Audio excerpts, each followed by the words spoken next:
नमस्कार। आपका बात 25 में स्वागत है। और बात 25 में आज हम भारत में राजनीतिक विचार और आर्थिक विकास का जो सामंजस्य होना चाहिए या कि विरोधाभास रहे हैं उसकी पे एक चर्चा करने के लिए हमने आमंत्रित किया है हमारे जाने माने डॉक्टर नीरज रावत को, जो कि दिल्ली के जवाहरलाल नेहरू विश्वविद्यालय के छात्र रहे हैं। वहाँ इस तरह की राजनीति और इकोनॉमिक डेवलपमेंट और वेरियस इकोनॉमिक मॉडल उसके बारे में ही वो संस्थान में इनकी जानकारी रही है और उसमें बहुत सारे इस तरह की चर्चाओं में और आंदोलनों में भी भाग लिया है। तो हम उनसे समझने की कोशिश करते हैं कि वो दौर जो था वो 70 के आसपास और 80 के आरंभ में, यानी कि 70 के मध्य के आसपास में जब माओ की मृत्यु हो गई थी नीरज जी, तो उस समय देंग सारी दुनिया में निकल पड़े और उन्होंने सबको वहाँ पे आमंत्रित किया, व्यापारियों को टेक्नोलॉजी के साथ में, पैसे के साथ में, अपने कार्य क्षमता और मैनेजमेंट टेक्निक के साथ में। उन्होंने कहा कि भी आओ हमारे यहाँ फैक्ट्री लगाओ, और कुछ ही समय में 30 साल में चाइना जो है वो दुनिया की एक फैक्ट्री बन गया, कार्यशाला बन गया पूरी चाइना की। तो उस समय ये जो परिवर्तन हो रहे थे, आप लोग जेएनयू में या कि और राजनीतिक लोग जो आपसे संबंधित थे, तो इस परिवर्तन को कैसे देख रहे थे और क्या उससे कुछ समझ रहे थे? तो उस समय का क्या माहौल था, उस पर आप जरा प्रकाश डालें। और संस्थान की आपकी स्थापना हुई वो भी शायद इसी इकोनॉमिक समझ के लिए और दृष्टिकोण के लिए शायद ही हुई थी, तो उसके बारे में और बताएं। सभी बात 25 के दर्शकों को नमस्ते। माधव जी, आज का विषय बहुत ही गंभीर और बहुत ही व्यापक है, Indian polity and economic development.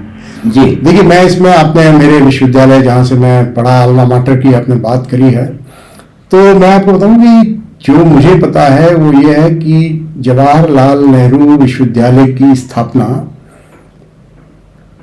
मूलतः जवाहरलाल नेहरू जी ने 1962 में जब ये चाइना वॉर में सफ़र किया था भारत, तो चाइना की मानसिकता को, चाइना की स्थिति को समझने के लिए उनको लगा कि it was a big failure eight intellectual level जो भारत के लड़े थे। उन्होंने सबसे पहले centre for east Asian studies की स्थापना हुई थी, जिसमें चाइनीज स्टडीज और जापानीज स्टडीज प्रमुखता थी जी।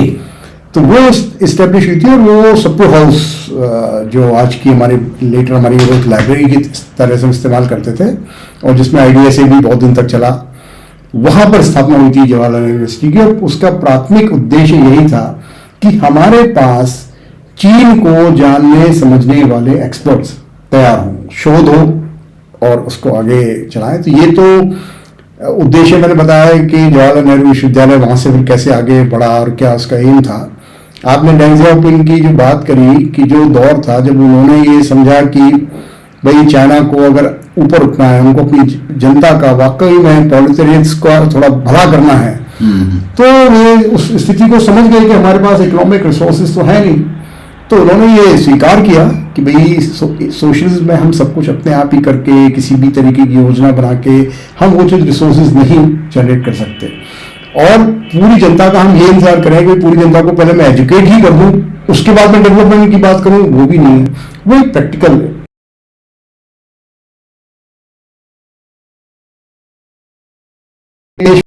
तो उनके समझ में आ गई थी उस वक्त के बाद कि भाई मैं दुनिया को क्या दे सकता हूं, लेबर, लैंड, चीप लेबर, जो बाकी जगह थोड़ी सी महंगी थी। तो उन्होंने अपनी वो सब चीजें ऑफर करके बेसिकली इसकी मैरिज कब होगी, जब आपके पास इन्वेस्टमेंट और टेक्नोलॉजी आएगी। तो इसके लिए उन्होंने जापान हो, यूएसए हो, यूरोप हो, उन देशों का दौरा किया, कंपनीज को, प्राइवेट कंपनीज को लाए। और जैसा कि चाइना का होता है, पूरा कम्युनिस्ट पार्टी उस पर कंट्रोल करती थी, तो किसी बिजनेसमैन को भी ये एक इनिशियल स्टेज में बड़ा अच्छा रहा कि भाई ठीक है, मतलब इस पार्टी से डील करना है, हमारे प्रॉफिट भी सिक्योर है, उनको पार्टनर बनाते थे। Single point interaction, single point decision making जो भारत में बड़ी मुश्किल है, वहां पे चाइना में आसान। बिल्कुल। तो ये एक कारण था और यही उनकी स्ट्रेंथ थी। अब आप जब ये कहते हो कि ये तो ऑटोक्रेटिक है, ऑथोरिटेरियनिज्म है, तो देखिए जब ट्रांजिशन अगर आप किसी भी देश का देखेंगे उसमें किसी ना किसी को थोड़ा सा स्ट्रिक्ट होकर ही काम करना पड़ता है। तो माओ से तुंग ने जब वो सब ये क्रांति जो लाई थे, लोगों को बांधा, पूरे चाइना जो पूरा बिखरा हुआ था उसको एक करके बांधा, किसी भी तरीके से, बाई फोर्स और बाई वॉट, सारी तरीके से उन्होंने जो डिफरेंट लोकल लैंग्वेजेस थी वो खत्म करी थी। तो देश को पहले यूनिट एक आप बनाते हो, क्योंकि कोई भी एक अच्छा यूनिट बनके कब तैयार होता है आपके प्रोडक्शन के लिए, कि जब उसमें समरसता हो, एक साथ सोचने लगे लोग, एक साथ बात करने लगे, तो ये एक डिस्प्ले के तहत काम करने लगे। तो ये भारत की जो परिस्थिति है और जिसपे हम गर्व करते हैं, शायद करना भी चाहिए, तो उससे और चाइना में तो पूरा का पूरा मूलभूत परिवर्तन है कि वहां उन्होंने डिफरेंसेस को खत्म कर दिया, एक हेजेमोनिस्टिक या कि एक सिंगल थॉट या कि उस तरह की बहुत सारी चीजों को मर्ज करके एक ही बना दिया, जबकि हमारे यहाँ कहा जा सकता है कि हमारी डाइवर्सिटी है वो ही स्ट्रेंथ है। तो इसमें मूलभूत परिवर्तन है, आप समझ लीजिए, चाइना की सरकार में, सोच में और वहां के समाज में। परिवर्तन नहीं, मेरा मानना है सर, ये प्रैक्टिस है, बातें करना कि भाई आपको आपकी आइडेंटिटी बनी रहे, आपका ये पुराना ये भी बना रहे, और फिर आप साथ में विकास कर जाओ। ये सिर्फ एक यूटोपियन स्टेट जो एक इमेजिनेशन है वो होता है। चाइना ने ये चीज रियलाइज कर दिया था, मतलब language of India, that's what I respect, उन्होंने ये चीज उनके समझ में आ चुकी थी कि भाई ये चीज मैं बाहर से ही लाऊंगा इन्वेस्टमेंट, और इनसे काबू करके सिर्फ काम करा सकता हूं और मेरे को लैंड दे सकता हूं। ये दो चीज उनके पास, पैसा नहीं, टेक्नोलॉजी नहीं, कुछ नहीं। तो ये चीज मुझे जब मिलेगी तब हम ये बातें करेंगे कि इक्वल डिस्ट्रीब्यूशन कैसे होगा, क्या होगा। जब पहले आपके पास कुछ बांटने को है ही नहीं तो डिस्ट्रीब्यूट क्या करोगे आप? तो इसका मतलब ये हुआ कि जब चीन को समझने के लिए, या कि मतलब ईस्ट को समझने के लिए, चीन के अलावा दूसरे भी देश उस क्षेत्र में, कोरिया है, जापान है, उन सबको, वियतनाम वगैरह, उन सबको समझने के लिए इस संस्थान की, जवाहरलाल नेहरू विश्वविद्यालय की एक मतलब उसकी एक भूमिका थी कि वो ये काम करेंगे। तो ये जो परिवर्तन हो रहे थे माओ की मृत्यु के उपरांत चाइना में, देश दुनिया भर में घूम रहे थे, उस समय हम तो यहाँ पे जो है वो IBM को हम निकाल रहे थे। भाई जनता पार्टी के लोग में सबसे पहला जो महान काम किया गया, जिसकी बहुत ढोल नगाड़े बजाए गए, हाँ, तो कोका कोला वो ड्रिंक कैसी पी है नहीं है। अगर आप किसी इस तरह की मास मैन्युफैक्चरिंग फैक्ट्री में गए हैं तब आपको मालूम पड़ेगा कि वो क्या अद्भुत टेक्नोलॉजी है कि एक सेकंड में पता नहीं कितनी बोतलें निकल रही हैं, भर रही हैं, और उसके ऊपर लेबल लग रहा है, और वो आगे जाकर के, तो वो एक पूरा का पूरा एक टेक्नोलॉजी को हमने देश से खदेड़ दिया, बिल्कुल डंडे मार के, और फिर हमने अपनी पीठ भी थपथपाई कि हम लोगों को बहुत मान काम कर लिया है, इससे हमारे देश में बहुत कुछ पॉजिटिव परिवर्तन आ जाएगा। जबकि आपके यहाँ चाइना में जो परिवर्तन हो रहे थे, तो उसमें एक बात तो यह है कि देंग ने समझ लिया था कि जो हमारे पुराने तौर तरीके हैं, जो पॉलिसी है, जो कि विचारधारा है, उसके हिसाब से वो अपने देश का विकास नहीं कर सकते। वो गैप जो है उन्होंने अपना समझ लिया, और उस गैप को भरने के लिए, उस कमी को भरने के लिए वो विदेश चले गए। तो उनको सबको आमंत्रित कर रहे थे। तो इस परिवर्तन को आपके यहाँ, आपके प्रोफेसर, आपके स्टूडेंट, आपके यहाँ से निकले हुए जो राजनीति में गए हुए लोग और इकोनॉमिस्ट, भाई जेएनयू तो आपके इकोनॉमिस्ट का गढ़ है कि वहाँ तो थोक के भाव में इकोनॉमिस्ट का प्रोडक्शन हुआ है, सिविल सर्वेंट का भी हुआ है। तो वो कैसे देख रहे थे, समझ रहे थे इस दौर को, इन परिवर्तनों को जो कि चीन में हो रहे थे? देखिए, इसमें आज तो अपन रिट्रोस्पेक्टिवली अगर बात कर रहे हैं तो ये अपन ये कह सकते हैं कि उस वक्त हमारे लोग क्या कर रहे थे। पर उस वक्त तक देखिए, जब हम लेफ्ट ओरिएंटेशन की बातें करते थे तो उस वक्त सोवियत डोमिनेशन बहुत रहता था, कि सोवियत इन्फ्लुएंस, क्योंकि चाइना तो चाहे वो ला रहे थे, ये उनकी इंटरनल स्ट्रेटजी थी। वो हमको ही पता चला है 90s में आके कि ये काम तो हमने जो लोगों को इन्वाइट करना वो 70s 80s में करना था चाइना ने। तो उस वक्त अगर आप ये सोचो कि जेएनयू में भी जो बातें होती थी वो बस एक सोवियत इकोनॉमिक मॉडल की बात होती थी। पंचशील योजना को इसी में सपोर्ट करते थे, क्योंकि वो कहीं ना कहीं जैसे कहते हैं कि नेहरू जी सोवियत की जो प्लानिंग थी उससे इंप्रेस हो गए थे और उसको लेके आए थे। ये लोग उसी रास्ते पर चले हुए थे। मेरा मानना इसमें क्या है माधव जी, कि देखिए इंटेलेक्चुअल्स का या जो लिखत पढ़त ये जो करने वाले लोग होते हैं, ये कितना रियलिटी के साथ जुड़े हैं, ये एक बहुत बड़ा मैटर करता है। अभी आप देखिएगा कि जो भी 70s 80s में इस तरह के लोगों के जो फेलियर्स हुए थे, अमेरिका से जो बाद में जो ट्रेंड आने लगा, वो क्या आने लगा, इकोनॉमिक्स मैनेजमेंट का आने लगा था। क्योंकि ये वो एक्सपर्ट्स तैयार हो रहे थे जो बाद में इंडस्ट्री के साथ जुड़कर काम कर रहे थे। हमारे हिंदुस्तान में जब तक मैं पढ़ रहा था मुझे कोई याद नहीं कि कोई भी इकोनॉमिक्स का प्रोफेसर किसी इंडस्ट्री से जुड़ा हुआ। उनका काम क्या होता था कि अगर वो किसी आइडियोलॉजी से प्रभावित अगर हैं तो वो अपनी आइडियोलॉजी को आगे रखेंगे और फिर उनका शुरुआती बात होती है कि भाई ये तो इंडस्ट्री थोड़ी है, ये तो बनी है, मतलब जो एक खून चूसने वाले होते हैं, तो आप क्योंकि उससे इतने प्रभावित हो, उनका वेरिफिकेशन बहुत ही हाई लेवल तक कर दिया गया, तो बहुत ज्यादा हो गया। तो जब आपका इतना ज्यादा हो जाता है तो आपकी एडवाइस में आपका कहीं भी जो भी रोल होता है, जैसे जेएनयू के जो जाने माने इकोनॉमिस्ट लोग थे वो शुरू से ही किसी न किसी इनडायरेक्टली प्लानिंग कमीशन में या उसकी सब कमिटीज के मेंबर रहे हुए हैं, प्रोफेसर अरुण कुमार से लेकर के अनिल बागची, कई मतलब बड़े बड़े नाम वहाँ उस वक्त थे। कृष्णा भारद्वाज जी का बहुत इकोनॉमिक्स में नाम था, लेकिन ये जल्दी चली गई, बहुत कंट्रीब्यूशन भी था from theoretical point of view. तो वो लोग जब आपके ऊपर पॉलिटिक्स पहले आ जाती है और फिर आप इकोनॉमिक्स डिसाइड करते हो, तो वो क्या होता है कि आपकी इकोनॉमिक पॉलिसी का डायरेक्शन भी कुछ इस तरह का ले देती है जिसमें आपके पॉलिटिकल मोटिव्स पूरे होते हैं। इसलिए अगर मैं एक चीज यहाँ कहना चाहूंगा कि एक सेइंग है कि इकोनॉमिक्स गवर्न्स पॉलिटिक्स, लेकिन मैं उसमें बाद में मैंने थोड़ा सा इंप्रूव किया था, इकोनॉमिक गवर्न पॉलिटिक्स, पर when politics starts governing economics is the stage when really the good politics is happening. तो उसके होने के लिए क्या होता है सर कि आपके अंदर का जो भी आपको देखना है कि मेरे पास इस वक्त क्या है देने के लिए। अगर आपके पास टेक्नोलॉजी है, अगर आपके पास बहुत सारा ह्यूमन रिसोर्सेज है, आपके पास अथाह लैंड है, अच्छा वेदर, कोई भी एक उसको मैं किस चीज से मैनेज कराऊं। जैसे उससे पहले जो टाइम चला था वो पैरेटो उसका चलता था, इकोनॉमिक स्केल, कंपैरेटिव एडवांटेज, तो उसमें वो लोग एक न्यूजीलैंड के और इन सबके एग्जाम्पल देते रहते थे। अगर आप उस तरह देखो हमारा साइज, अगर हम 70s-80s की बात करें तो भी हम उस वक्त 50-60 करोड़ तो हो चुके थे। 33 करोड़ तो तभी थे जब हम आजाद हुए, लेकिन 60-70 आते 50-60 करोड़ थे। तो ये सारे देश जो है इनकी जो जनसंख्या के आधार पर अगर हम परचेजिंग पावर हमने डेवलप की होती तो ये कहीं ठहरते नहीं थे, हमारे पास वो सब कुछ हो सकता था। अगर हमने अपनी वो लेबर स्किल कर दी होती, ट्रेन कर दी थी, हम स्किल लेबर सप्लाई कर सकते थे। लेकिन एक सेकंड, ये वही दौर था 78 के आसपास की बात है, जो कि आपको भी शायद ध्यान होगी या नहीं भी होगी कि 79 में वामपंथियों का शासन आ गया था पश्चिम बंगाल में, और उसके बाद में मारीच झापी का वो कांड हुआ था, जिसमें कहते हैं कि लोग 2-4 हजार से लेकर 8-10 हजार लोग मार दिए। डाटा नहीं है, लेकिन हाँ नहीं, डाटा बहुत सारे लोगों के जो ओरल स्टोरी है उनके पास में है। अच्छा। और डेटा तो देखिए, जब वामपंथी रूल होता है तो उसे छुपा दिया जाता है, everything is control to the last point. वो आपको मालूम है, वहां पे उस समय एक बहुत ही प्रतिष्ठित जो इंडस्ट्रियलिस्ट थे कलकत्ता में, उनको गाड़ी से उतार करके, उनको नंगा करके, उनको सिर्फ कच्चे में दौड़ाया गया। तो ये जब इस तरह से एक डिस्कनेक्ट था, और जैसे अभी आपने प्रोफेसर अरुण कुमार का नाम लिया, और उसमें कोई बात भी नहीं है, आप भी थे उसी एक चर्चा में, जबकि मैंने उससे पूछा था कि आप किस इंडस्ट्रियलिस्ट से मिले हैं, तो आपने जो बात की कि ये लोग इंडस्ट्रियलिस्ट से तो मिलते नहीं थे, किसी फैक्ट्री में शायद कभी ही जाते होंगे।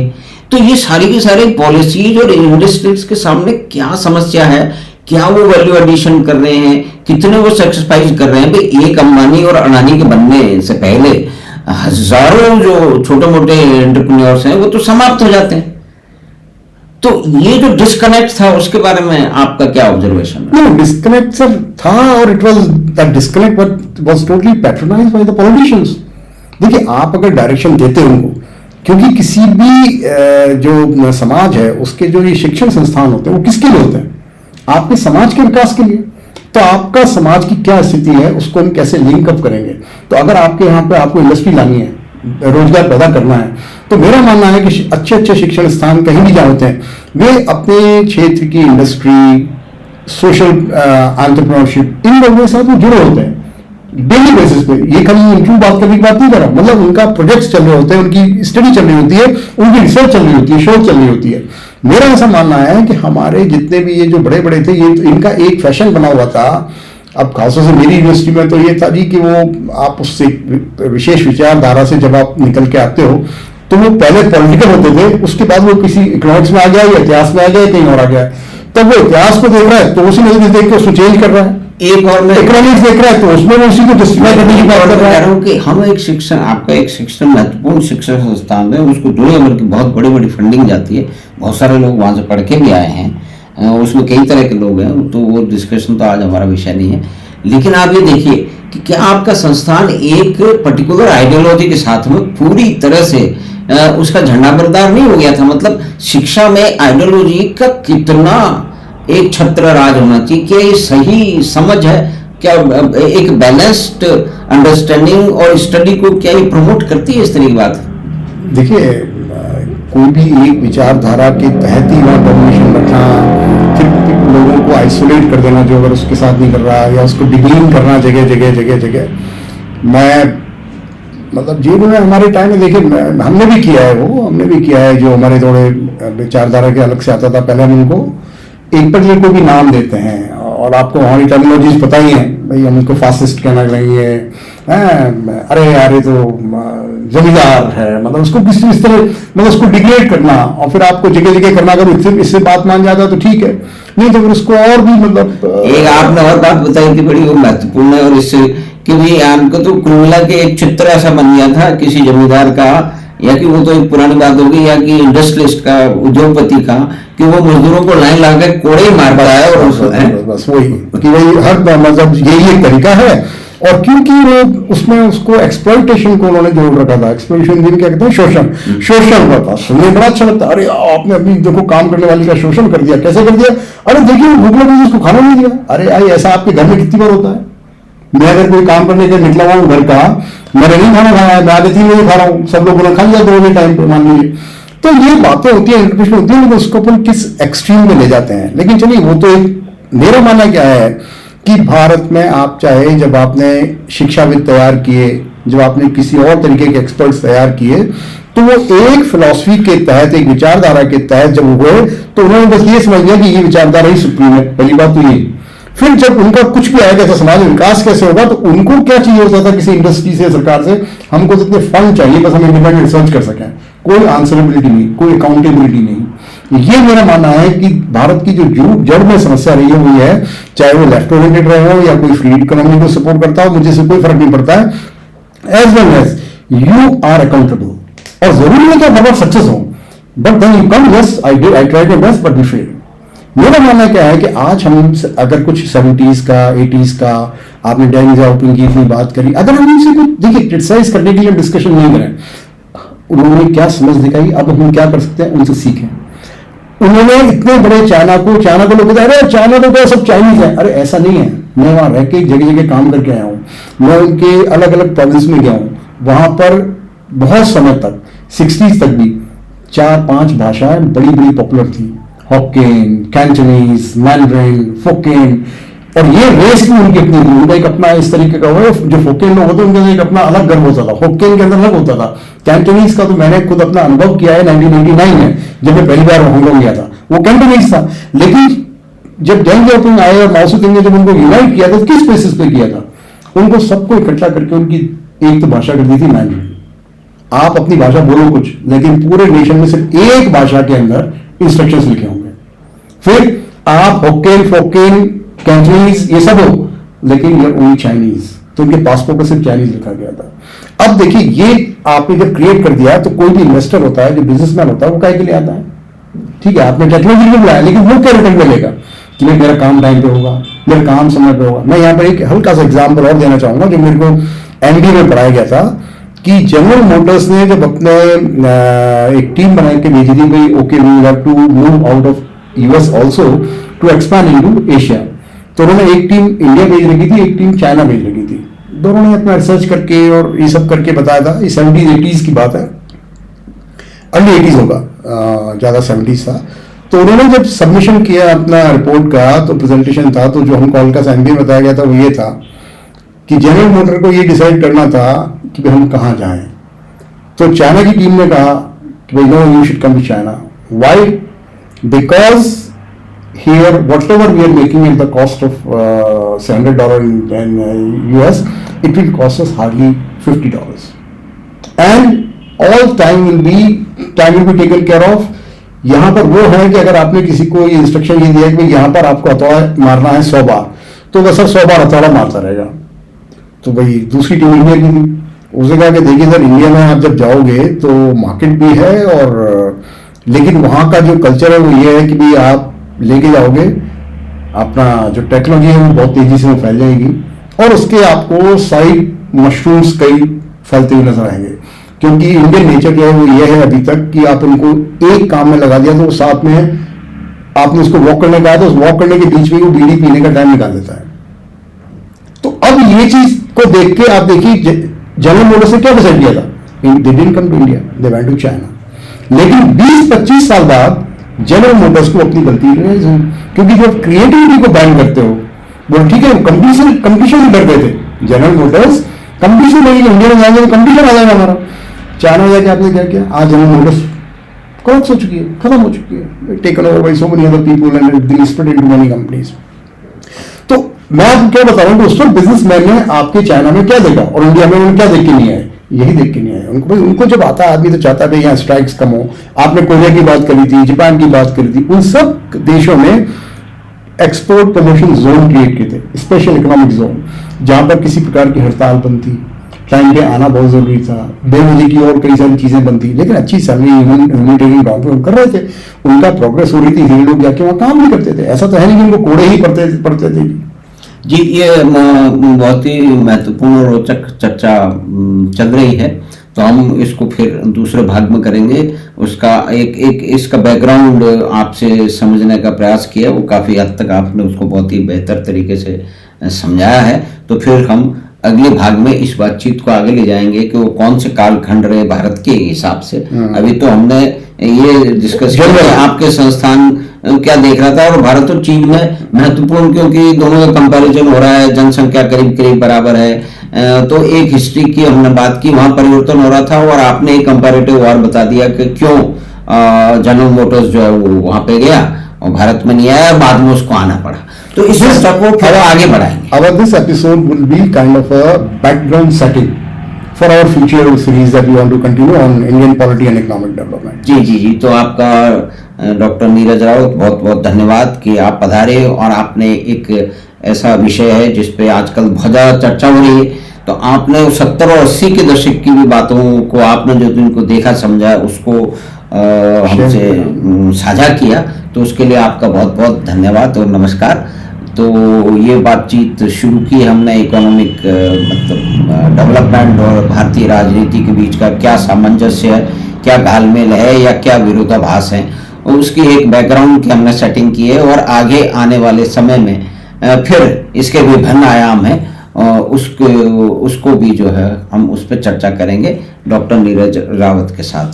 तो धन्यवाद, नमस्कार। हमें आशा है कि बातचीत आपको पसंद आई होगी, तो आप चैनल बात 25 को सब्सक्राइब करें और लिंक अपने मित्रों और परिवार के साथ साझा करें। धन्यवाद, नमस्कार। नमस्कार।